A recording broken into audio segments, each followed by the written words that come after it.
நான் தவறு செய்தால் என் மீது உங்களுக்கு தவறு செய்தவன் இன்னொருத்தன். போலீஸுக்கு ஏன் கோவம் வருது?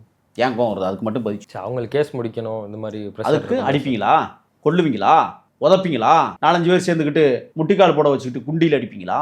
யார் இந்த சட்டத்தை உங்களுக்கு கொடுத்தது? சாராயம் குடிச்சா 10 லட்சம், சவுக்கால் அடிச்சுக்கொன்னா காசே இல்லை. இது நல்லா இருக்குல்ல இந்த சட்டம்? இடம் கொடுத்தன்ற மாதிரி ஏதோ சொல்லியிருக்கோம். பயங்கரமான இடம் கொடுத்துருக்காங்க. மொத்தம் 6000 ரூபாய்க்கு இடம் கொடுத்துருக்கேன். கேவலம் அல்ல, வெக்கம் இல்லையா உங்களுக்கு? நான் அந்த ஆட்சியும் இந்த ஆட்சியும் ஒன்றுதான் நான் சொல்றேன். திராவிட இயக்கங்கள் தான் சொல்றேன். அதிமுக திமுக நான் தனியா பிரிச்சு பேசல.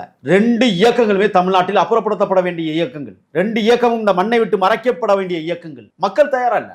இந்த 2 பேரையும் தான் திருப்பி திருப்பி கொண்டு வராங்க இந்த மக்கள். அதற்கு காரணம் என்ன? பணம். கொள்ளை அடிக்கிறார். நான் கேட்கிறேன், மணல் கொள்ளை மாபியா தலைவன் அதிமுகவில் அவன் தான், அதே தான் திமுகவில் அவன் தான். 2 ஆட்சியும் வெவ்வேறுங்கிறாங்க. அவங்களுக்கு எங்களுக்கு எந்த உடன்பாடு இல்லைங்கிறாங்க. ஆனால் மணல் கொள்ளையில் ஒருத்தனை மட்டுமே தமிழ்நாட்டில் நியமித்து அவனை மட்டுமே கொள்ளையடிக்க விட்டு வேடிக்கை பார்க்கிறது என்றால் எவ்வளவு கூட்டு சேர்ந்து கொள்ளையடிக்கிறாங்க.